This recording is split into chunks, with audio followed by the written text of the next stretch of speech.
Magandang araw po sa inyo lahat. Welcome po sa panibagong video natin dito sa Makapili TV.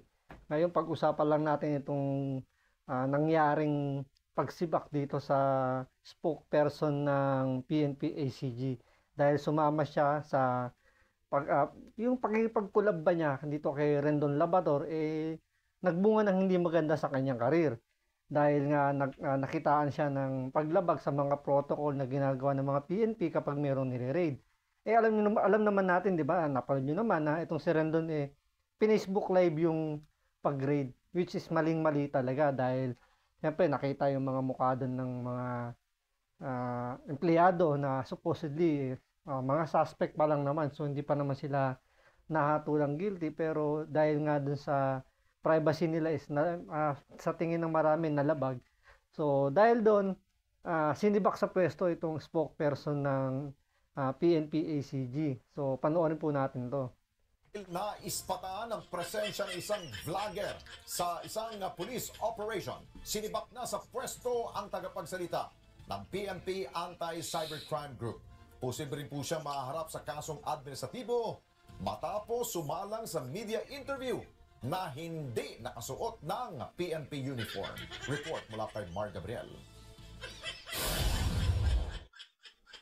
Inalis na sa pwesto bilang tagapagsalita ng PNP Anti-Cybercrime Group si Police Captain Michelle Sabino na sumasailalim sa pre-charge investigation ng Directorate for Investigation and Detective Management. Sa mensahe na ipinadala ni ACG Director Brigadier General Sidney Hernia, sinabi ng opisyal na inilipat niya na ng pwesto si Sabino at humahanap na sila ng bagong spokesperson.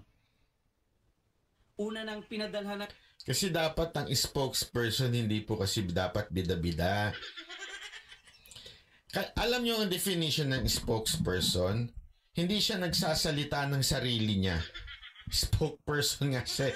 Ibig sabihin ko ano lang yung mensahe ng opisina, yun lang ho yung sinasabi niya.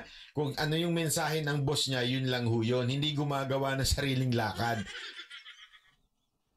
Totoo naman di ba? Spokesperson ka lang Kumbaga, kung ano yung ididikta sa'yo ng yung boss, yun lang yung dapat mong sabihin. Hindi pwedeng yung magbibitaw ka ng mga statement na hindi alam ng boss mo. Tulad niyan, sa nangyaring yan, malaking posibilidad hindi nila alam na kasama si Rendon or alam naman nilang kasama si Rendon pero ini-expect nila na masusunod dapat yung protocol. So dahil nga parang sa feeling nga sabi nga ni Banat Bay dito nagbida-bida, nakipag-collab. Kaya nga hula ko rito hula ko lang naman.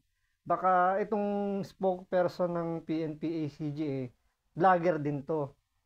So naghahabol din ng viewers, ng subscriber, kaya pumayag na si Rendon yung kanyang makakulab. So imbis na makabuti, napasama pa yung karir niya.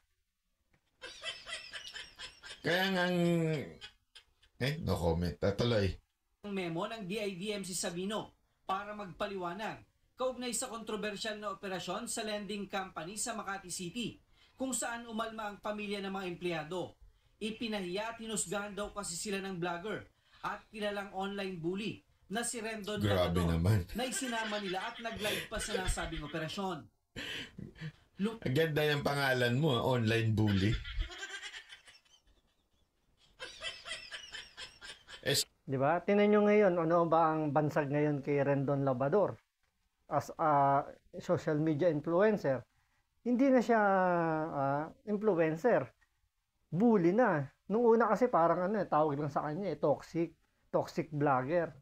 Ngayon bully bully vlogger na ngayon. 'Di ba? Parang siyempre alam naman natin na ano yung karakas nito ni Rendon. Bakit siya pa kasi yung kinuha yung makakulab dyan sa pag-raid na yan? Ano pangalan niya? Bully na lawyer bully. Malabas na may nalabag ito Si sa attorney bully. Ayun. Circular number 2023-53 o ang Revised Media Relations Policy ng PNP. Bukod dito, iniimbestigahan na rin ng PNP si Sabino kaugnay naman sa posibleng paglabag sa pulisiya kaugnay sa tamang bihis. Yan ay matapos niyang magpa-interview sa media kasama si Labrador kung saan hindi siya nakasuot ng uniforme. Well, definitely sir, yung ating prescribed uniform ay dapat po pag tayo po ay tumutupad ng official function ng ating... Ayan, may nagsabi dito, magaling na spokesperson pa naman yan, narinig ko na. Actually, sa totoo lang, wala namang problema sa kanya eh. Kaya lang nasobrahan niya yung ano niya, yung hindi niya trabaho. Katulad nung pupunta doon, tapos kasama yung vlogger. Hindi niya kasi ano yun eh, hindi niya linya yun. So, tama lang na iba na lang ang spokesperson. Hindi naman ibig sabihin, siya ho'y makasalanan na. Hindi ho yun ang sinasabi ko dito o siya ho ay ano na. Kaya lang, meron talagang binabagayan ang ang pagiging spokesperson. Tulad dito, ito parang ano ito eh. Parang kung ano yung sinabi lang, yun lang yun. Yun lang yung kanyang sinasabi. Hindi siya sumosobra kahit pigain. Minsan pinipigayan ng media eh. Ang spokesperson, parang si Attorney Cruz, Angeles, Attorney Trixie. Si Attorney Trixie, ganyan yan eh. Kung ano lang sinabi sa kanya, yun lang sasabihin niya. Kung ano lang yun. Halimbawa ng hindi bagay sa spokes, si Roque. Si Roque kasi medyo opinionated. So, minsan, yung kanyang mga bitaw, minsan nasosobrahan. Hindi pang spokesperson. Magaling. Kumbaga kung ano lang yung report na ibinigay sa'yo, yun lang yung dapat sasabihin mo sa media. Diba? Kunyari, tulad nun, spokesperson siya ng PNP ACG, pero sumama siya dun sa pag-raid. Dapat, aantayin niya lang yung report ng PNP ACG dun sa lending company na yon. Tapos, yun lang yung ibibigay niya sa media na kung anong nangyari, ano ba yung naging sitwasyon, ano ba yung kakaharapin nitong mga kasong to.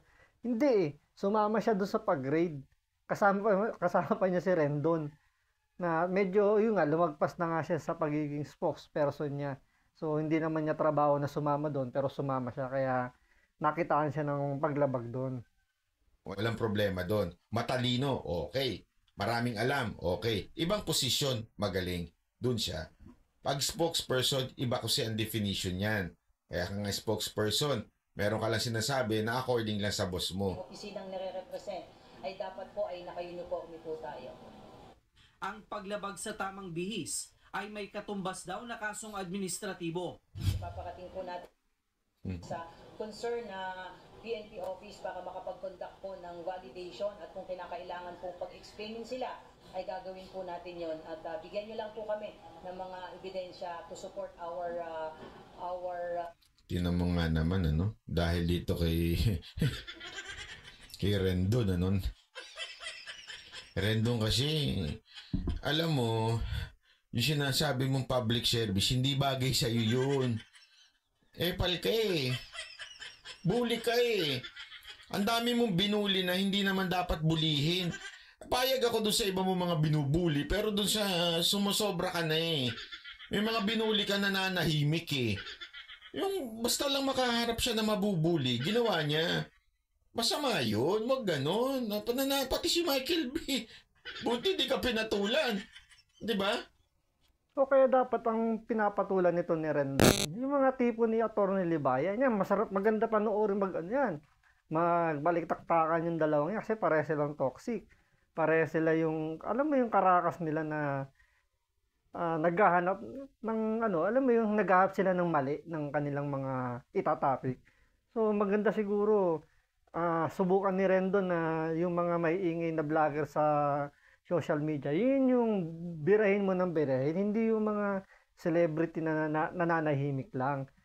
Subukan mo kayang birahin yung mga may ingay na social media influencer na kung ano-ano lang yung kino-content.